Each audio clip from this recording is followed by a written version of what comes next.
이게 정말 맞아요? 폐허가 된 공장 하나라니요. 서울 강남의 고급 법무법인 회의실. 정재호 회장의 유언장 낭독을 위해 모인 가족들의 표정은 각양각색이었다. 화려한 샹들리에 아래 장남 35살 민석은 여유로운 미소를 짓고 있었고 차남 32살 준호는 기대감에 찬 눈빛이었다. 하지만 막내딸 28살 은서는 불안한 마음을 감추지 못하고 있었다.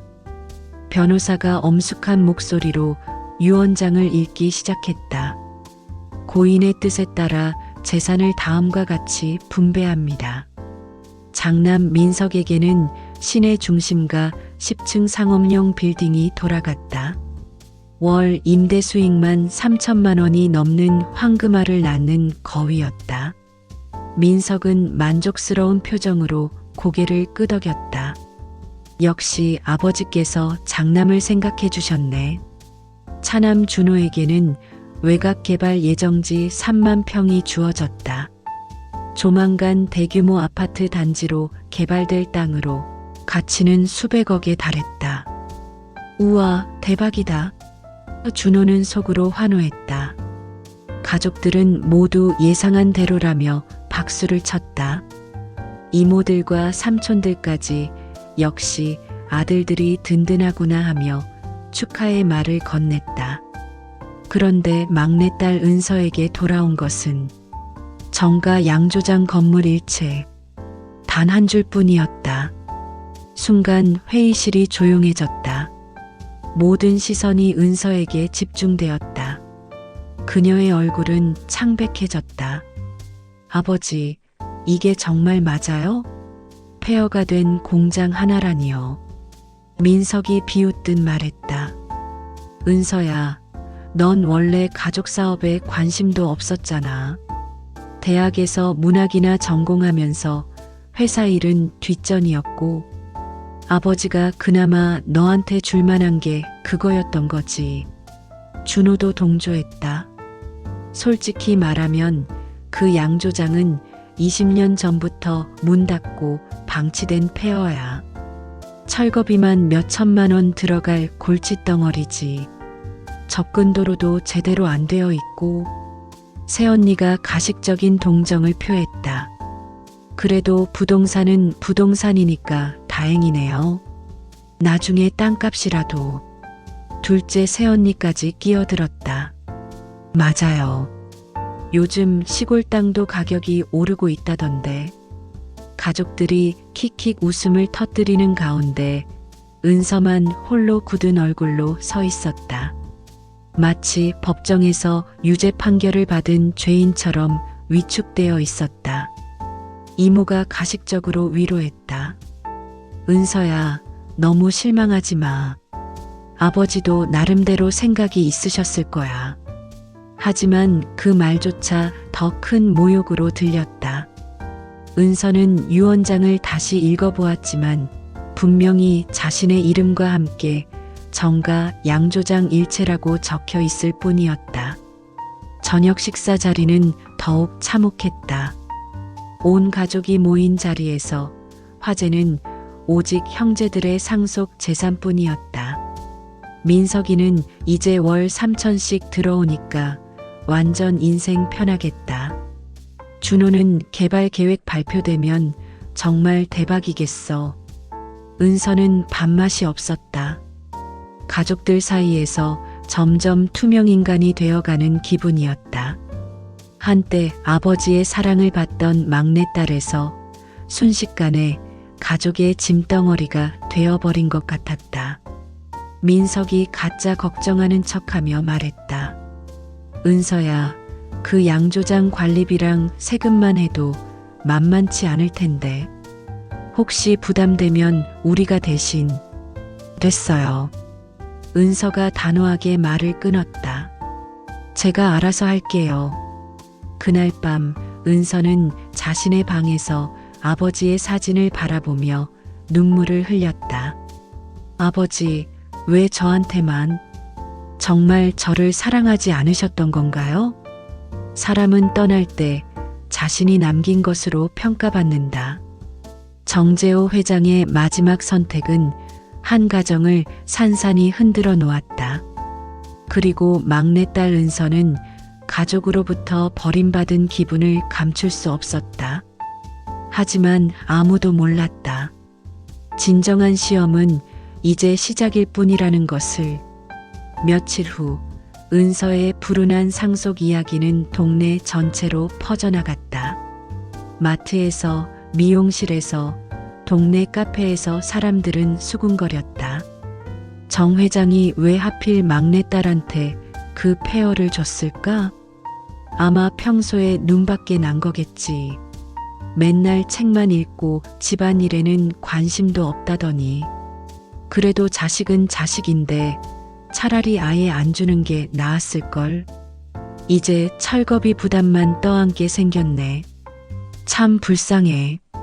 이런 수군거림은 어김없이 은서의 귓가에 들려왔다. 길에서 만나는 사람들의 시선도 달라졌다. 어떤 이는 동정 어린 눈빛으로, 어떤 이는 우월감에 찬 표정으로 그녀를 바라봤다. 집에서는 상황이 더욱 악화되었다. 민석과 준호는 새로운 투자 계획으로 바쁘게 오가며 은서를 완전히 무시했다. 식사 자리에서도 그들의 대화는 오직 수익 계산과 투자 전략에만 집중되어 있었다. 형, 내 토지 근처에 지하철 연장 계획이 확정됐다던데. 지금보다 몇 배는 오르겠어. 부럽다. 나도 추가 투자를 고려해 봐야겠어. 은서가 끼어들려고 해도 그들은 대화를 계속했다. 마치 그녀가 존재하지 않는 것처럼. 어느 날 저녁 민석이 은서를 보며 대놓고 말했다. 은서야, 내가 받은 그 양조장 말인데 솔직히 말해서 그건 그냥 폐허야.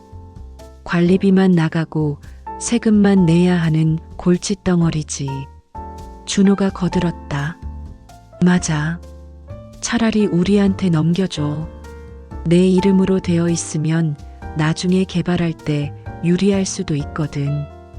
우리가 제대로 활용해서 최소한 철거비라도 건져보자. 은서는 단호하게 고개를 저었다. 아니요. 아버지가 저한테 주신 거니까 제가 지켜보겠어요. 그 순간 방 안의 공기가 얼어붙었다. 형제들의 표정이 차갑게 굳어졌다. 준호가 비웃듯 말했다. 지켜본다고? 내가 뭘 할 수 있는데? 건축도 모르고 사업도 모르는 내가 그 폐허를 어떻게 한다는 거야? 민석도 날카롭게 덧붙였다. 은서야, 현실을 봐. 내가 고집 부린다고 해서 그게 갑자기 가치 있는 건물이 되는 건 아니야. 그냥 계속 썩어갈 뿐이지. 새언니까지 끼어들었다. 은서 아가씨, 오빠들 말이 맞아요. 여자 혼자서 그런 큰 건물 관리하기도 어렵고 나중에 사고라도 나면 어떻게 해요? 둘째 새언니도 거들었다. 맞아요. 무리하지 말고 오빠들한테 맡기세요. 그게 서로에게 도움이 될 거예요. 은서는 눈물을 참으며 말했다. 제가 알아서 할게요. 걱정 안 하셔도 돼요. 그날부터 가족들의 냉대는 더욱 심해졌다. 식사 자리에서도 그들은 은서와 말을 섞지 않았고 심지어 어머니마저 딸을 대하는 태도가 차갑게 변했다. 은서야, 너 정말 고집 센 거 너무 닮았구나. 아버지 성격을. 어머니조차 은서를 원망하는 듯한 말투였다. 어느 날 밤 은서는 혼자 방에서 아버지의 사진을 바라보며 중얼거렸다. 아버지, 정말 왜 그 양조장을 제게 주신 거예요? 다들 저를 바보 취급하는데 제가 뭘 잘못했나요? 동네 사람들의 시선도 날로 차가워졌다. 마트에서 만난 아주머니는 어휴, 고집도 참 세네. 오빠들이 도와준다는데 왜 혼자 고생하려고 하는지 라며 혀를 찼다. 은서는 점점 외톨이가 되어갔다. 가족에게서도 이웃에게서도 이해받지 못하는 고독한 상황에 처해 있었다. 조롱과 무시가 은서를 둘러쌌다. 한때 가족의 사랑을 받던 막내딸은 이제 모든 이의 걱정거리가 되어 있었다. 그러나 그녀는 아직 몰랐다. 진정한 시험은 이제 시작일 뿐이며 아버지의 진짜 뜻이 무엇인지 곧 알게 될 것이라는 사실을. 마침내 은서는 용기를 내어 혼자 양조장을 보러 가기로 했다. 시내에서 차로 1시간 반이 걸리는 산골 깊숙한 곳, 비포장도로를 한참 올라가야 하는 외진 곳이었다.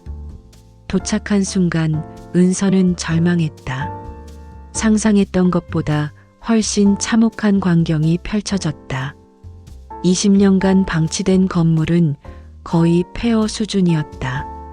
지붕은 여기저기 뚫려 있고 벽면에는 이끼와 덩굴이 뒤덮여 있었다. 주변은 온통 가시덤불과 잡초로 뒤덮여 건물 접근조차 쉽지 않았다. 진짜 이게 내 몫이라니. 은서는 울음이 터져 나왔다. 형제들의 말이 맞았다.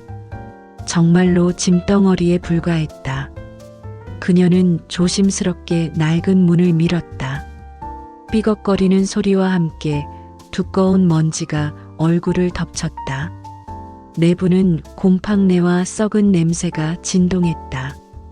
거미줄이 곳곳에 쳐져 있고 바닥은 낙엽과 쓰레기가 뒤섞여 있었다.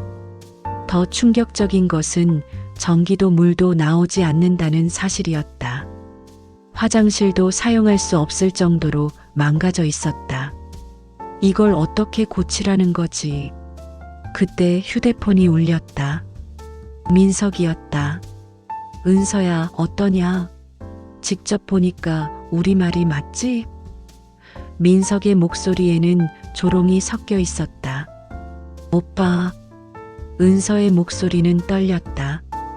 이제 현실을 알겠지? 그걸 고치려면 몇 억은 들어갈 거야. 내가 그런 돈이 있어? 차라리 우리한테 넘기고 너는 다른 일을 찾아봐. 전화를 끊고 나서 은서는 바닥에 주저앉았다. 정말로 자신이 너무 무모했던 것일까? 다음 날 더 큰 타격이 기다리고 있었다. 시청에서 연락이 온 것이다. 양조장 건물이 안전기준에 미달되어 철거 명령이 내려질 수 있다는 통보였다.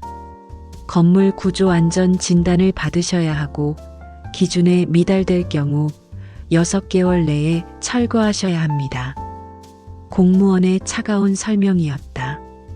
철거비만 5천만 원이라는 견적이 나왔다. 은서에게는 천문학적인 금액이었다. 집에 돌아오니 가족들이 기다리고 있었다. 이미 시청에서 연락이 갔던 것이다.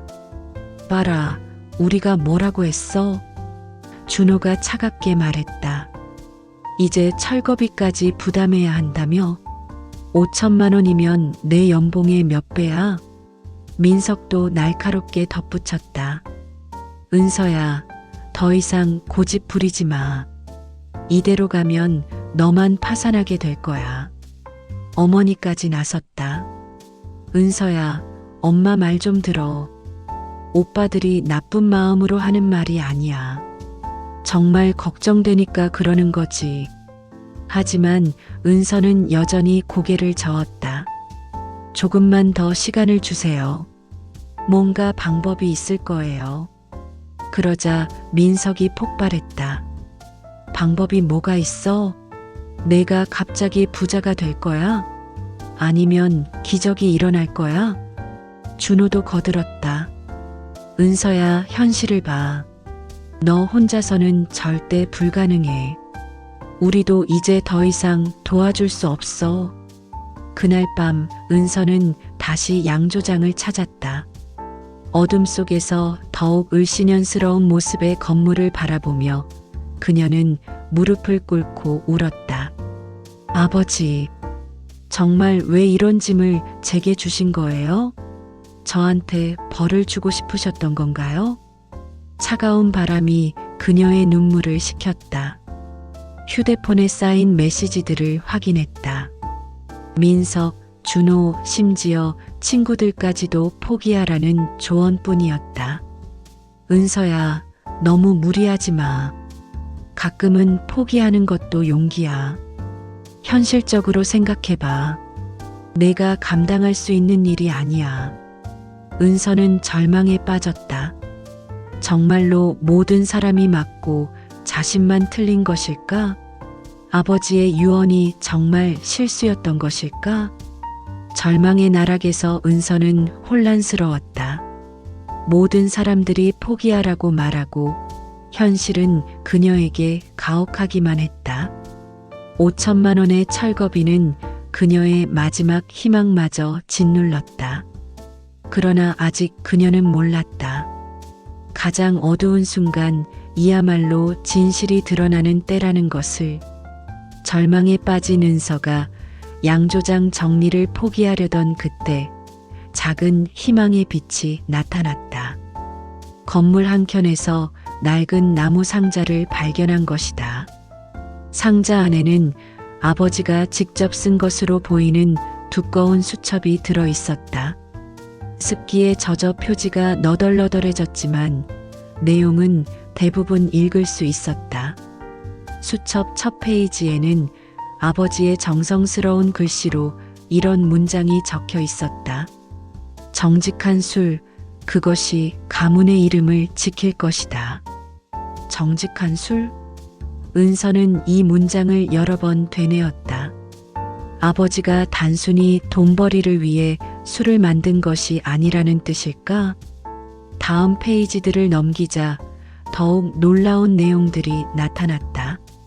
전통 누룩 제조법, 백일 발효 비법, 땅속 저장의 신비 등 아버지가 평생에 걸쳐 연구하고 개발한 양조 기술들이 빼곡히 적혀 있었다. 특히 눈에 띄는 것은 황금 레시피라고 제목이 붙은 페이지였다. 특별한 재료와 독특한 제조 과정이 상세히 기록되어 있었는데 마지막에 이런 메모가 있었다. 이 술이 완성되면 우리 가문의 진짜 보물이 될 것이다. 은서의 가슴이 두근거렸다. 혹시 아버지가 완성하지 못한 특별한 술이 있다는 뜻일까? 그런데 더욱 놀라운 것은 수첩 뒷부분에 그려진 건물 설계도였다. 현재 양조장 건물과 유사하지만 지하에 추가 공간이 표시되어 있었다. 지하 저장고. 은서는 고개를 갸우뚱했다. 지금까지 양조장을 둘러보면서 지하로 내려가는 입구는 본 적이 없었다. 도면을 들고 양조장을 다시 꼼꼼히 살펴보았다. 건물 뒤편 큰 항아리들이 놓인 구석진 곳의 바닥이 다른 곳과 조금 달라 보였다. 나무 막대기로 두드려 보니 공허한 소리가 났다. 바닥에 먼지와 낙엽을 치우자 정말로 철문이 드러났다. 녹이 슬어 잘 보이지 않았지만 분명히 지하로 내려가는 입구였다. 은서는 흥분했다. 아버지의 수첩에 나온 지하 저장고가 정말 존재했던 것이다. 자물쇠는 너무 오래되어서 쉽게 부러졌다. 철문을 열자 곰팡내와 습기가 올라왔지만 동시에 희미한 술향도 함께 풍겨왔다. 손전등을 들고 조심스럽게 계단을 내려가니 생각보다 넓은 지하 공간이 나타났다. 그리고 그곳에는 이게 뭐지? 은서는 놀라며 중얼거렸다. 거대한 술 항아리들이 체계적으로 배열되어 있었다. 하지만 대부분은 비어 있었고 몇 개만 뚜껑이 덮여 있었다. 가장 큰 항아리의 뚜껑을 열어보니 맑고 투명한 액체가 들어 있었다. 향을 맡아보니 일반 술과는 전혀 다른 깊고 복합적인 향이 났다. 이건 정말 술인가? 하지만 20년 넘게 방치된 것 치고는 상태가 너무 좋았다. 그때 지하 한켠에서 또 다른 상자를 발견했다. 그 안에는 각종 서류들이 보관되어 있었다. 대부분 곰팡이가 피어 읽기 어려웠지만 몇 장은 내용을 확인할 수 있었다.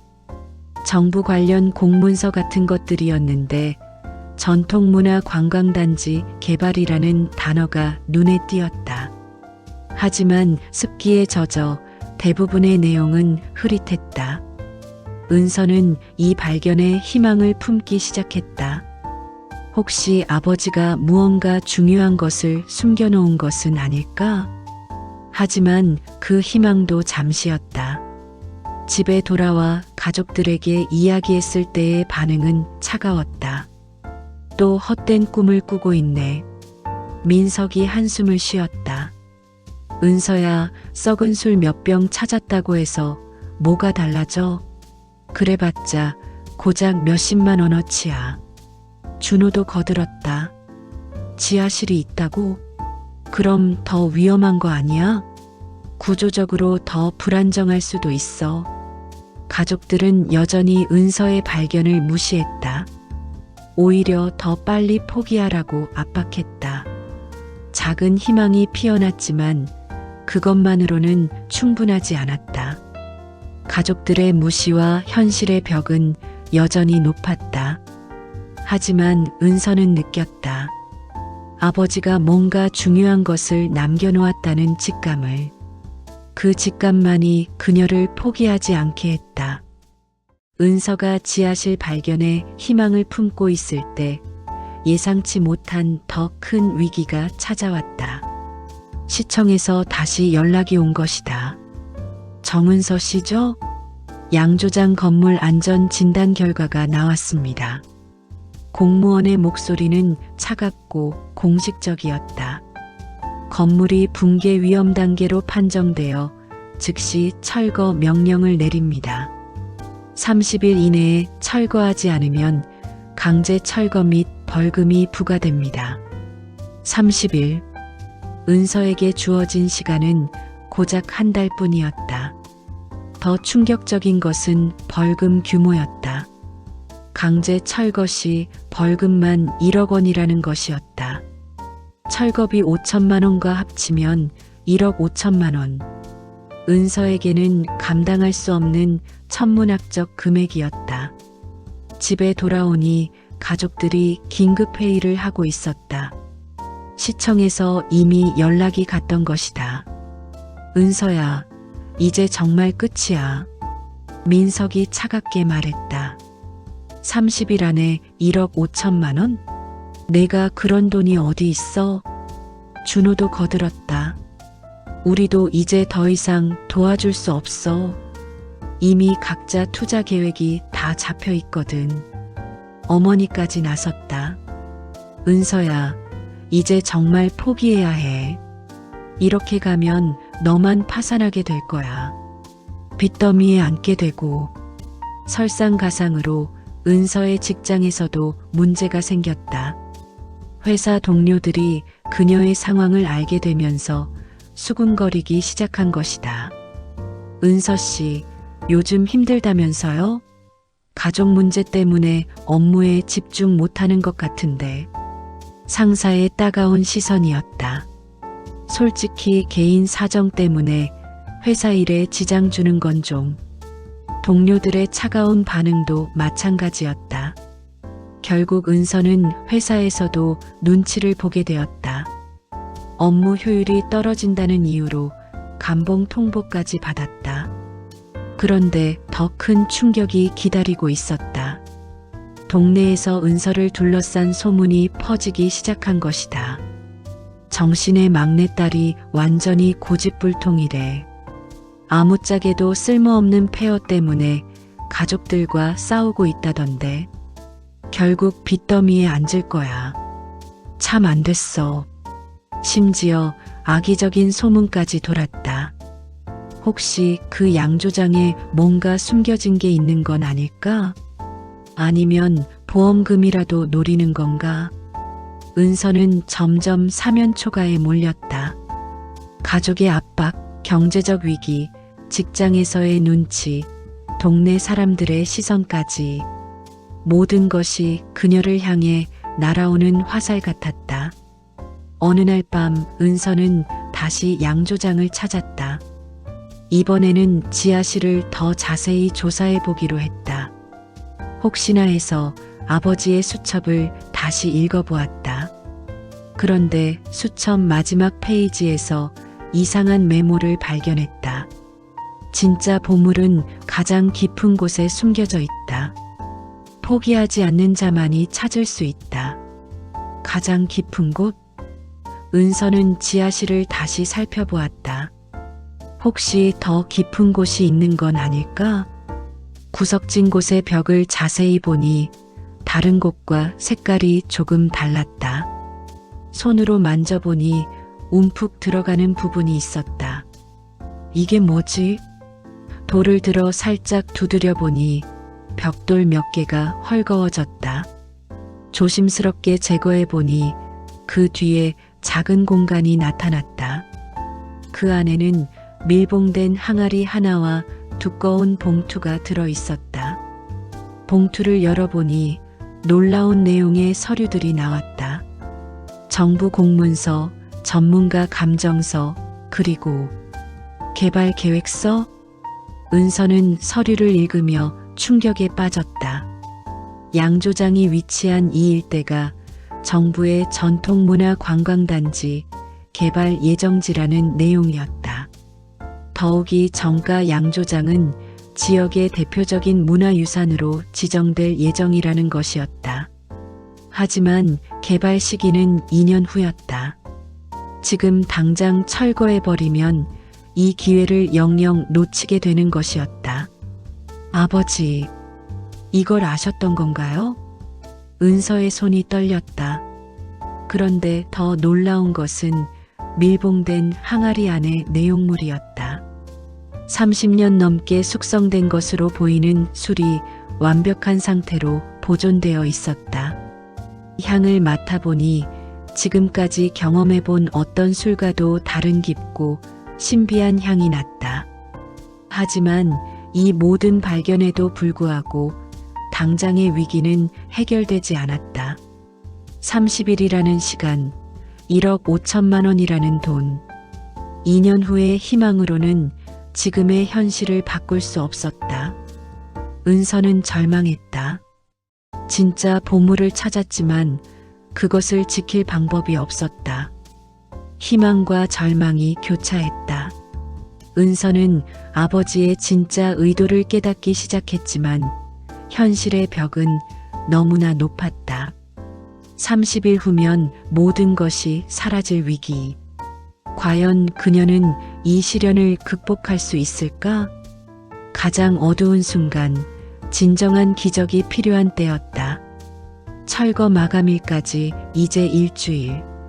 은서는 마지막 희망을 걸고 전문가에게 도움을 요청하기로 했다. 대학 시절 교수님을 통해 전통주 전문가 김 박사를 소개받았다.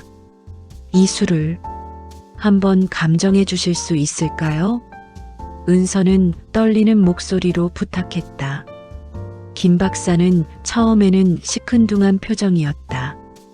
요즘 가짜 고급 술들이 많아서 큰 기대는 하지 마세요. 하지만 술을 맛본 순간 김 박사의 표정이 완전히 변했다. 이게 정말 30년 전 술입니까? 네, 아버지가 직접 담그신 걸로 알고 있어요. 김 박사는 다시 한번 조심스럽게 맛을 보더니 경악했다. 이건 국보급 전통주예요.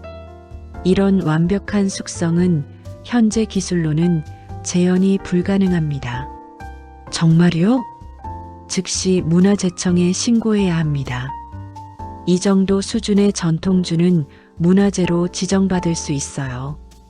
그리고 김 박사는 흥분을 감추지 못했다. 이 한 병의 가치만 해도 수천만 원은 될 겁니다.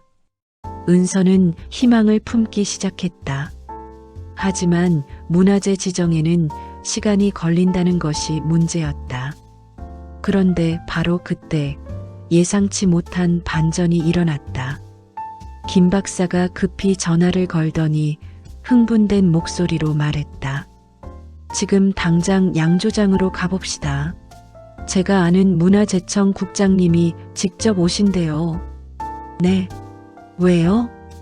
이술 사진을 보내드렸더니 난리가 났어요. 이런 수준의 전통주는 학계에서도 전설로만 여겨졌던 거라고요. 양조장에 도착하니 이미 여러 명의 전문가들이 와 있었다. 문화재청 국장, 전통주 연구소 팀장, 그리고 몇몇 대학 교수들까지. 정말 이곳에서 이런 술이 나왔다고요? 문화재청 국장의 목소리는 놀라움으로 가득했다. 은서는 그들을 지하실로 안내했다.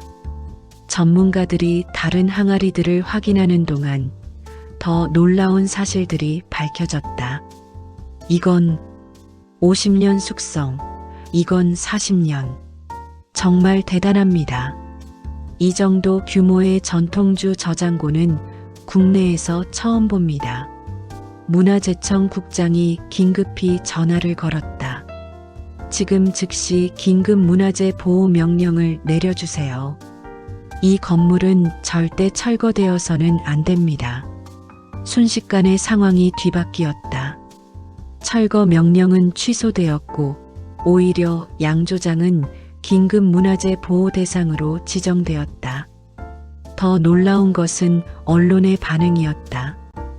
이 소식이 전국에 퍼지면서 폐허에서 발견된 기적의 술, 국보급 전통주의 부활 같은 헤드라인이 쏟아졌다. 방송국에서 취재진을 보냈고 전국의 전통주 애호가들이 관심을 보이기 시작했다. 심지어 해외 바이어들까지 연락을 해왔다. 이 술들의 총 가치는 최소 50억 원 이상으로 추정됩니다. 전문가의 감정 결과였다. 하지만 더 큰 반전이 기다리고 있었다. 정부에서 급히 연락이 온 것이다. 정가 양조장을 전통문화체험관의 중심지로 지정하겠습니다. 복원 및 운영비 전액을 정부에서 지원하고 연간 관리비도 지급하겠습니다. 순식간에 은서는 빈털터리에서 수십억 원의 자산을 가진 사람이 되었다. 더욱이 정부 지원으로 안정적인 수익까지 보장받게 되었다. 가족들은 충격에 빠졌다. 특히 민석과 준호는 믿을 수 없다는 표정이었다. 이게 어떻게 된 거야? 민석이 떨리는 목소리로 물었다. 아버지가 이미 다 알고 계셨던 건가? 준호도 경악했다. 은서는 비로소 깨달았다. 아버지는 모든 것을 알고 있었던 것이다. 그리고 오직 자신만이 이 보물을 지켜낼 수 있다고 믿었던 것이다. 절망의 순간에 기적이 일어났다. 모든 사람이 무가치하다고 여긴 폐허가 사실은 국보급 보물 창고였던 것이다. 아버지의 진짜 유언이 드디어 완성된 순간이었다. 하지만 이것은 끝이 아니라 새로운 시작의 신호탄이었다. 양조장이 국보급 문화재로 인정받으면서 은서의 인생은 180도 바뀌었다. 하지만 더 큰 반전이 기다리고 있었다.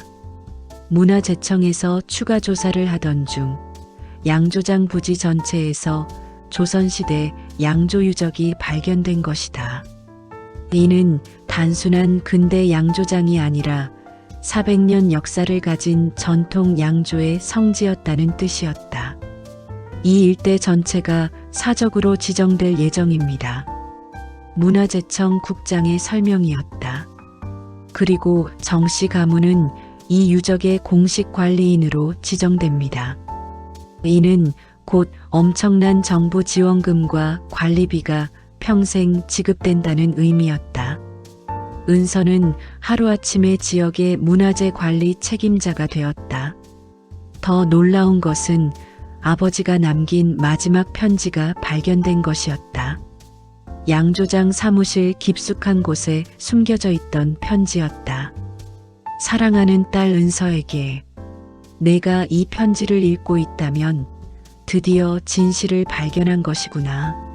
아버지는 내가 오빠들과 달리 돈보다는 의미를 중시하는 사람이라는 것을 알고 있었다. 그래서 너에게만 진짜 보물을 맡기고 싶었다. 이 양조장과 술들은 우리 가문 400년의 진정한 유산이다. 잘 지켜주기 바란다. 그리고 오빠들을 용서해 주어라. 그들도 언젠가는 깨달을 것이다. 편지를 읽으며 은서는 눈물을 흘렸다. 아버지는 모든 것을 계획하고 있었던 것이다. 한편 민석과 준호는 큰 충격에 빠져 있었다. 자신들이 그토록 무시했던 양조장이 실제로는 가문의 가장 큰 보물이었다는 사실을 받아들이기 어려웠다. 더 큰 충격은 그들 자신의 상속 재산에 문제가 생긴 것이었다. 민석의 상업용 빌딩은 재개발로 인해 강제 철거될 위기에 처했고, 준호의 개발 예정지는 환경 문제로 개발이 무산되었다. 이게 어떻게 된 거야? 민석은 절망에 빠졌다. 내 빌딩이 철거된다고? 준호도 마찬가지였다. 개발 계획이 취소됐다니. 그럼 내 땅은 그냥 농지로 남는 거야? 아이러니하게도 그들이 그토록 부러워했던 상속 재산들이 위기에 처한 바로 그때 은서의 양조장은 국가적 보물로 인정받은 것이었다. 어머니도 충격을 받았다. 내가 은서를 그렇게 냉대했다니. 그녀는 딸에게 진심으로 사과했다. 민석과 준호는 마침내 은서 앞에 고개를 숙였다. 은서야, 우리가 정말 잘못했어. 민석의 목소리는 떨렸다. 내가 옳았어. 아버지의 뜻을 제대로 이해한 건 너였구나. 준호도 눈물을 글썽이며 말했다. 미안해. 우리가 너무 욕심만 부렸어. 아버지가 왜 너에게만 그 양조장을 맡겼는지 이제 알겠어. 하지만 은서는 그들을 따뜻하게 용서했다. 아버지의 편지에서 당부했듯이, 괜찮아요. 우리 모두 배운 거예요. 진짜 가치가 뭔지. 은서는 오빠들을 안아주었다. 가족들의 화해 이후 더 큰 변화가 시작되었다. 민석과 준호는 각자의 분야에서 양조장 사업을 돕기로 했다. 민석은 건물 관리와 시설 개선을, 준호는 마케팅과 관광 사업을 담당하기로 했다. 이제 우리가 진짜 가족이 된 것 같아. 은서가 밝게 웃었다. 동네 사람들의 반응도 완전히 바뀌었다. 한때 은서를 조롱했던 사람들이 이제는 존경의 눈빛으로 바라봤다. 정말 대단해. 우리가 얼마나 어리석었는지. 은서가 끝까지 포기하지 않은 덕분에 우리 마을이 유명해졌어. 진실은 마침내 모든 사람의 마음을 바꿨다. 조롱받던 막내딸이 가문의 진짜 수호자였음이 드러났다. 그리고 가족들은 비로소 깨달았다. 진정한 가치는 겉으로 보이는 것이 아니라 그 안에 담긴 정신에 있다는 것을. 1년 후 정가 양조장은 전국적으로 유명한 문화관광지가 되었다. 전통 양조 체험관, 역사 전시관, 그리고 은서가 직접 운영하는 전통주 시음장까지 연간 방문객이 50만 명을 넘어섰다. 은서는 문화재청으로부터 전통문화보존 유공자로 표창을 받았고, 전국 전통주 품평회에서 대상을 수상하기도 했다. 하지만 그녀에게 가장 소중한 것은 가족과의 화해였다.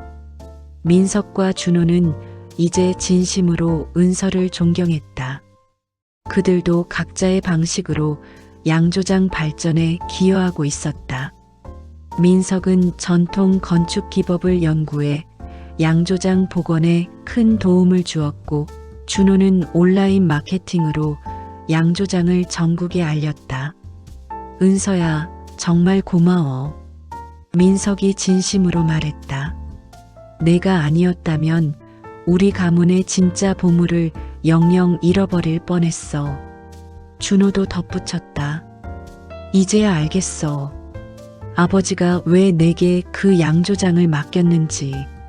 너만이 진짜 가치를 알아볼 수 있는 사람이었구나. 어머니는 늘 은서를 자랑스러워했다. 우리 딸이 정말 대단한 일을 해냈어요. 아버지가 하늘에서 얼마나 기뻐하실까요? 양조장은 이제 지역 경제의 중심이 되었다. 관광객들이 늘어나면서 주변 식당과 숙박업소들이 호황을 누렸고, 일자리도 많이 생겼다. 마을 주민들은 은서에게 진심으로 감사했다. 어느 저녁 은서는 양조장 마당에서 석양을 바라보며 조용히 술잔을 들어 올렸다. 이제는 완전히 복원된 양조장에서 따뜻한 불빛이 새어나오고 있었다. 아버지, 이제 알 것 같아요. 왜 이곳을 제게 주셨는지. 은서는 하늘을 바라보며 중얼거렸다. 겉으로 보이는 가치가 전부가 아니라는 것, 진정한 보물은 인내와 믿음으로 지켜내는 것이라는 걸 가르쳐주고 싶으셨던 거죠. 바람에 실려온 술 향기가 마치 아버지의 답변처럼 느껴졌다.